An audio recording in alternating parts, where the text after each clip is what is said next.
All right, this is our next episode of True Wrestling Fan Discussions, continuing our retro review series.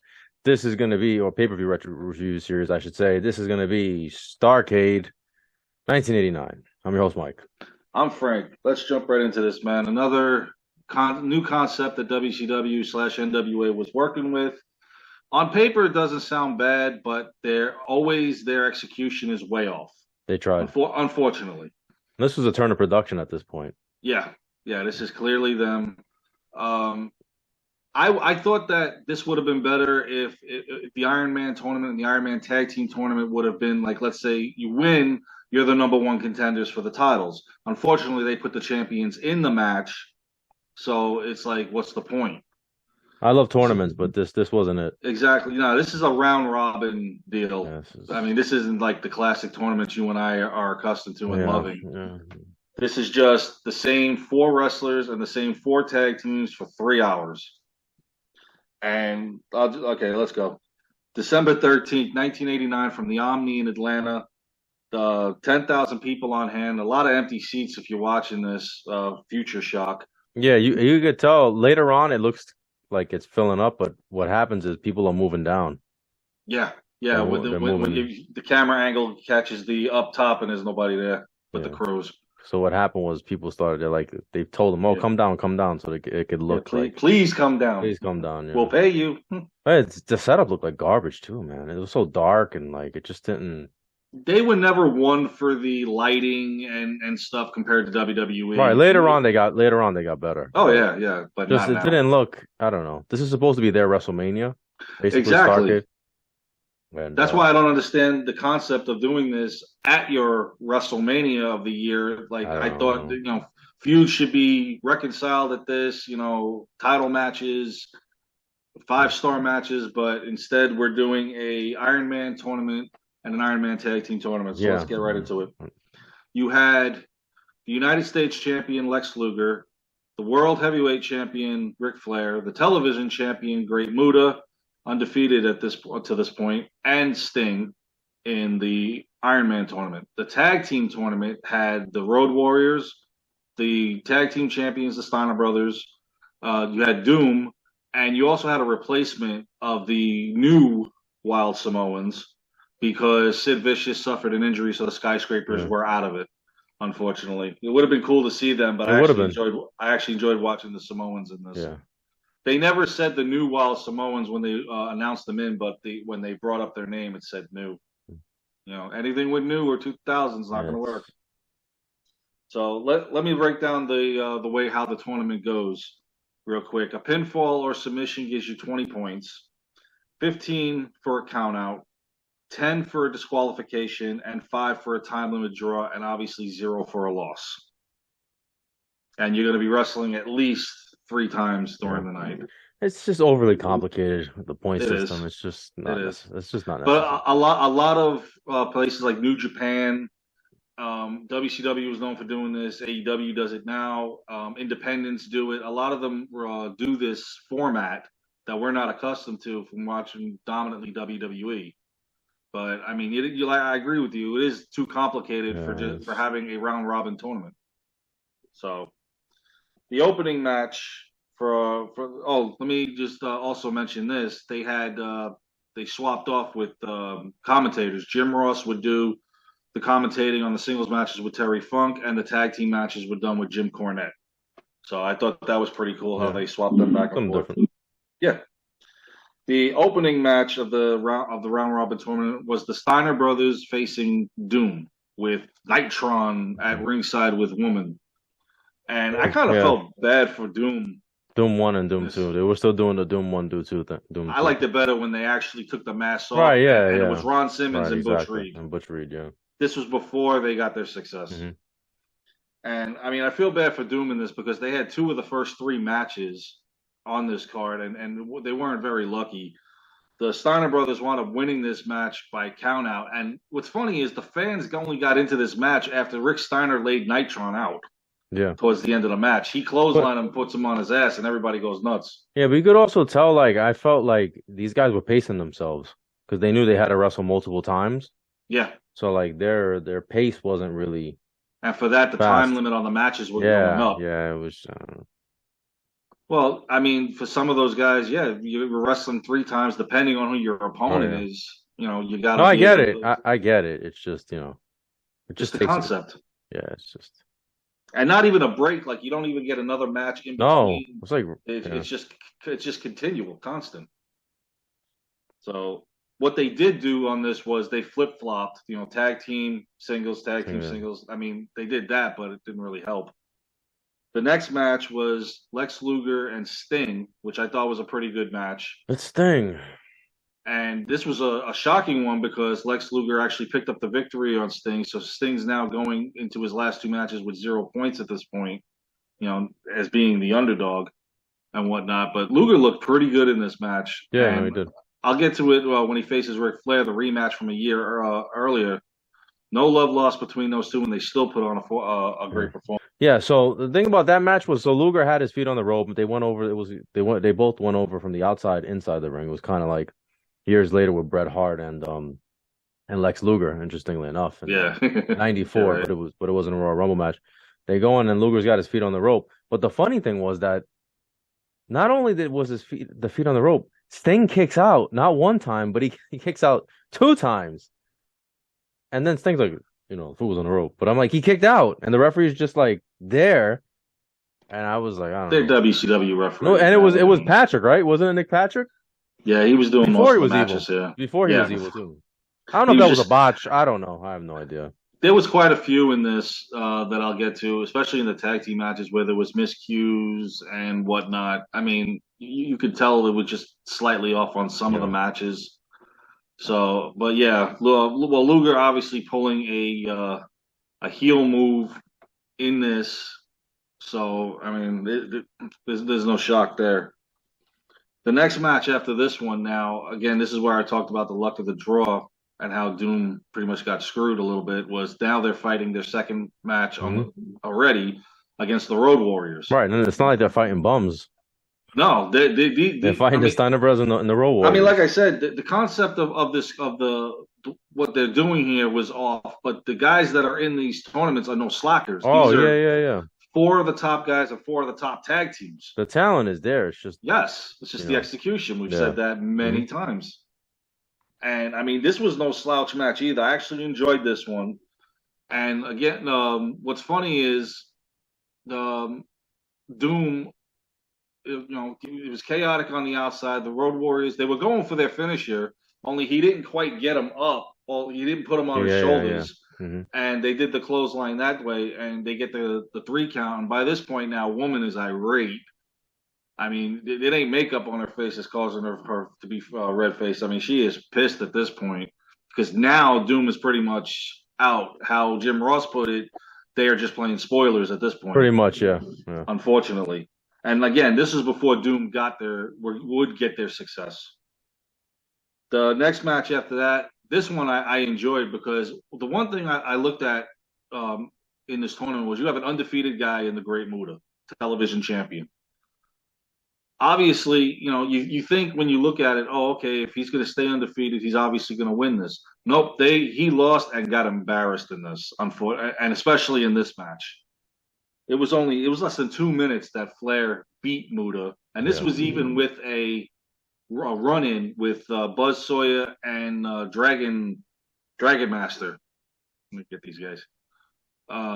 And then even the Ole and Arn Anderson showed up. And it's funny, Arn Anderson shows up here 3 weeks ago. He's at Survivor Series. So I thought that was fun. But that don't, whatever. Yeah.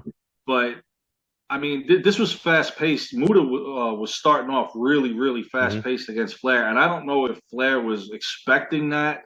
Some of the shots that Flair put in, I think, looked like to calm him down, like how Andre would do with the Warrior. Like, hey, stop the Maybe fast I pace don't know. and slow I'm it not down. sure. Maybe. There's no telling. It looked like it. I could be wrong, but I mean, Muta really started fast, and Flair was trying to get to his speed and couldn't. But I mean, 2 minute match. You got an undefeated guy, and Flair that's it, rolls him up and gets the victory. And yeah, you're gone. You're out. That's your first loss. Flair's got 20 points. The next match after that, this is another one I really like because the mutual respect between the two teams, the Steiner brothers and the Road Warriors. They all shook hands before the match. Two of the best ever. Oh yeah, knockdown, drag out, and this was only less. This is less than 8 minutes. Most of these matches went 14, almost to the brink. This match was kind of short, and I was surprised. But again, these guys are going to be there towards the end, so obviously they have to wrap it up real quick, move on to the next match. And what's funny is everybody now has fought twice, and the Samoans haven't even gotten out there yet. So, but the Steiners did get the victory on this one. And I was actually shocked. I thought it was going to go the other way, but it was a really good match. Well, how did they win? They won because of the this guy's shoulder went up. He basically, I believe it was Animal. Yeah. I guess Animal pinned himself, right? Is that what happened? Yeah, he did a back suplex, and as they're counting 1, 2, Scott just puts his shoulder up. Yeah, the classic way to do it back then. And Animal thinks he's got the win. The referee raises their hand. There was no animosity, no beatdown afterwards. They shook hands. They were like, all right, that's fine. I was shocked at that. I would have clotheslined him. Like Bobby Heenan, what the hell? Use a bell. But Steiners get another victory in the tournament. Yes, it was. Even the next one after that, you get a rematch.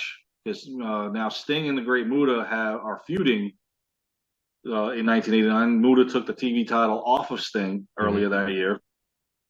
And again, Muta gets another loss to Sting, unfortunately. I mean, not unfortunate for Sting. Sting gets his revenge on Muta. But now Muta is pretty much out of this tournament, as Sting has gotten his first taste of points in this thing since he got the loss in the first match.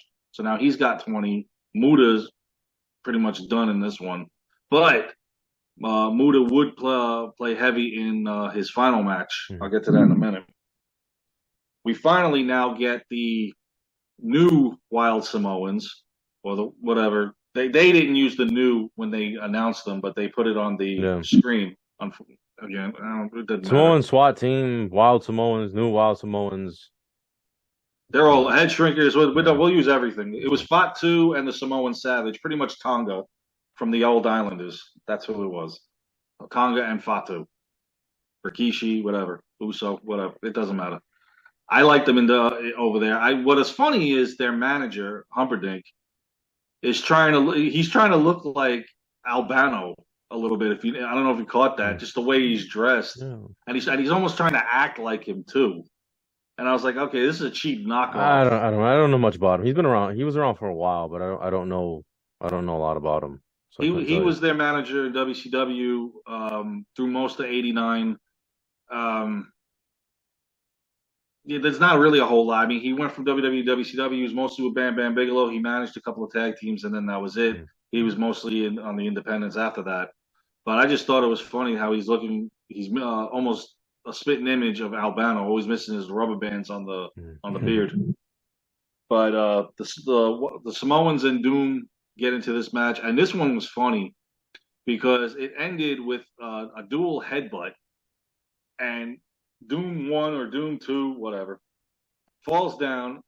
I believe it was it Fatu that hit it. I'm not sure. Fatu or Tonga, Samoan Savage. I was just trying to stay awake during this pay-per-view, man. Like, I gotta be honest with everybody. Like I wasn't like really locked in. Like it just wasn't good.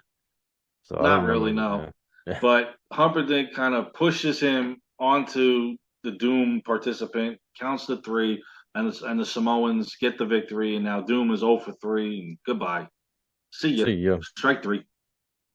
I got to agree with you as far as staying awake for it. I mean, I tried to give it the benefit of the doubt because of the superstars that were involved. Yeah, you had the talent. It's just it wasn't. But it's just there was no break. It was just constantly being thrown. Go, here we go, here we go, here we go. And just the stakes. I just feel like the stakes weren't high. Like what were they fighting for? Like, exactly. That's why I said that. I think it should have been a number 1 contendership. Yeah, like how Battle Bowl will be introduced in 2 years. Then you get the ring, you get a title shot. Right. Not only that, you had champions in there, but the titles are not on the line. Exactly. 3 of the 4 singles competitors are all wearing gold, and then you got the Steiner brothers in there with the tag team titles. But the titles are not on the line, so I don't know. I don't care for that. And who knows? I mean, later on, if the winners would get a title shot, but I think that should have been up for grabs to begin with. It would have made it more interesting. Yeah, what you could have even done was like have the champions not be in the tournament, but they're on the card, and then the winner of this little tournament gets a title shot.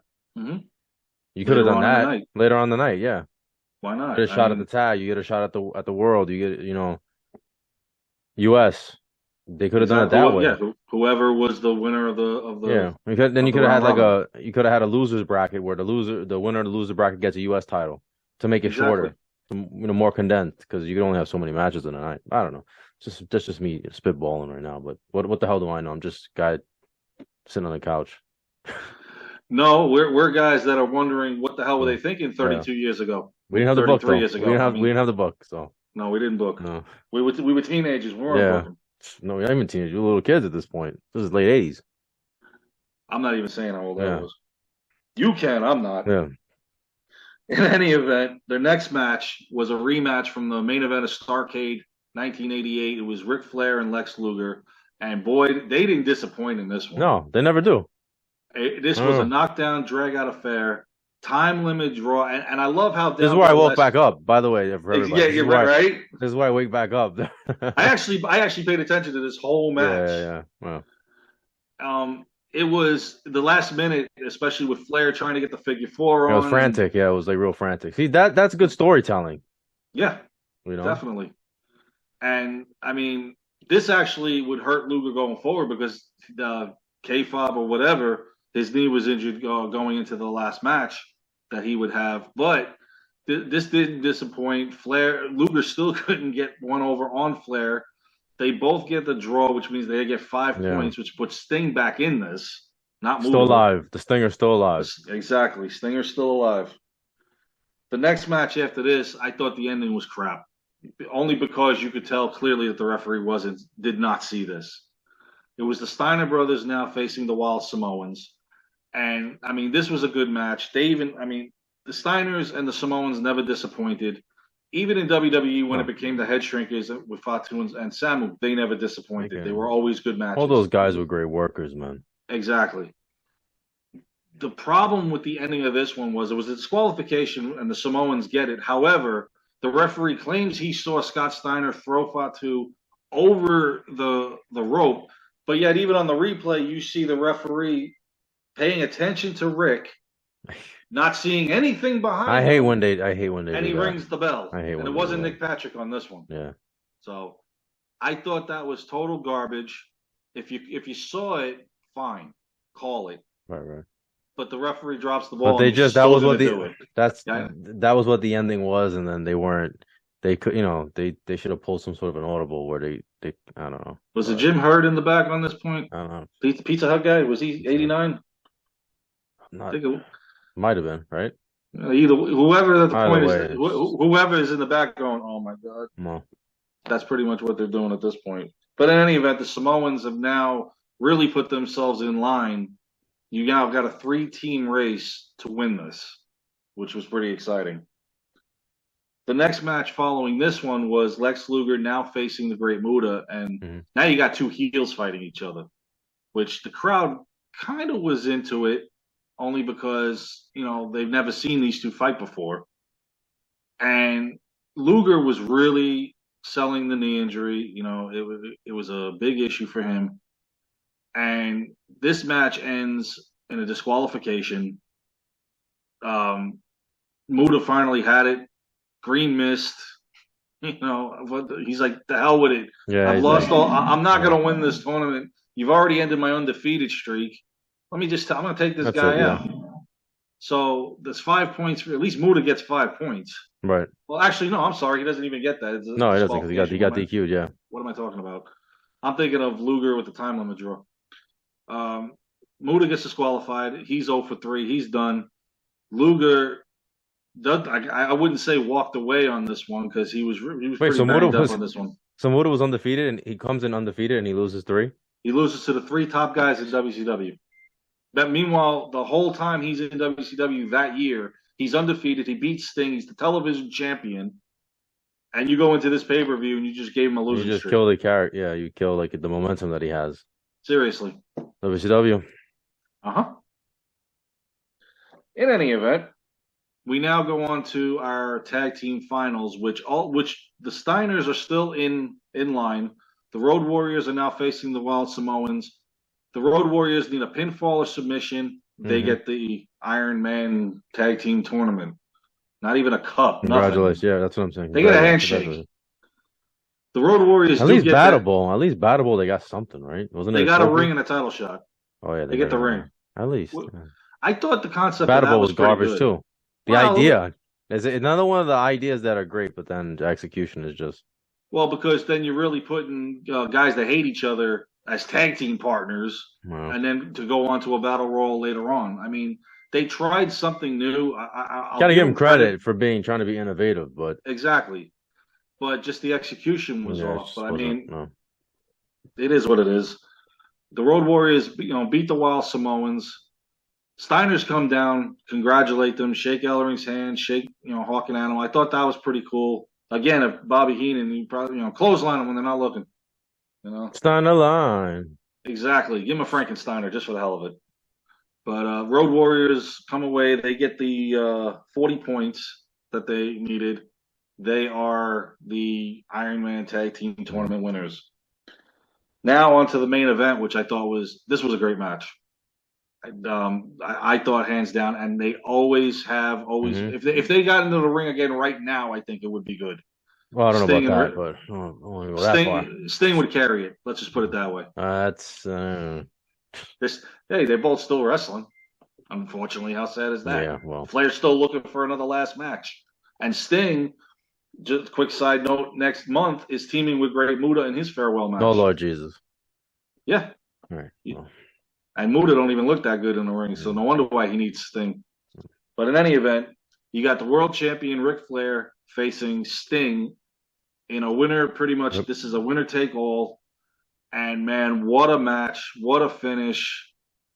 I mean, if you're going to push Sting in 1990, this match, this did it. Yeah, those two always had great matches. They fought on the inaugural Nitro. They fought in the closing Nitro. The only thing I wish they would have had is a match in WWE. That's the only thing to me that's missing. But I mean, these guys never disappointed, and they won't in 1990 because their feud will just go on. It's funny when Sting gets the victory. Here comes Ole and Arn Anderson, and Arn's like, "Come here, and I'm thinking, "Oh shit, he's gonna clothesline his ass." Well, he had already shook Ric Flair's hand. Yeah, so you knew that you don't think that the Andersons are gonna. It's always a possibility. Well, especially with Arn. Yeah, so he ends up shaking his hand ultimately. Him and Ole. Yeah, so I believe this is when Sting joins the Four Horsemen for a cup of coffee. Cup of coffee, yeah. Before the feud, Sting becomes the world champion for the first time, and we're off to another 11 years of Sting and Flair. Yeah. I mean, it's a good ending. I like the way it ended on a high note, I guess. At least these two ended it. Yeah, and you have a Road Warriors interview, and they like kind of cut them off, and then like you see you hear them. They're still talking, and the credits are going. I was like, gee, this was rough, man. Some of these early like WCW, like those late '80s, like some of the production is just it's off. Once you get to the mid '90s, it starts getting the production value, especially when Bischoff was in charge. Like yes. Yeah, the production value. I will agree. I mean, this was on paper you had the talent, just like we said, the execution. Again, four top guys, top tag teams. Does it get worse or it gets better from here? I don't remember 90. The 90 is the Pat O'Connor Memorial Tag Team Tournament. Oh Lord Jesus. Where it's done kind of like Olympic fashion. You got US, you got Germany, you got Russia, you got Japan. That's pretty much how they did it. However, in between the rounds of the tournament, you did have regular matches, and not to mention you also had a world heavyweight title match. Well, we're covering that next. Hopefully, it gets a little bit better because this was a rough set. No, but yeah, all right. No. Well, the main event was good because I mean, what you saw now is what you're going to see a year from now. Right. But the tournament itself, if you look at the participants. You're going to go, oh, this is a no-brainer. We know who's going to win. Yeah. All right. You guys let us know what you think. Please like, comment, share, subscribe. See you guys soon. Take care.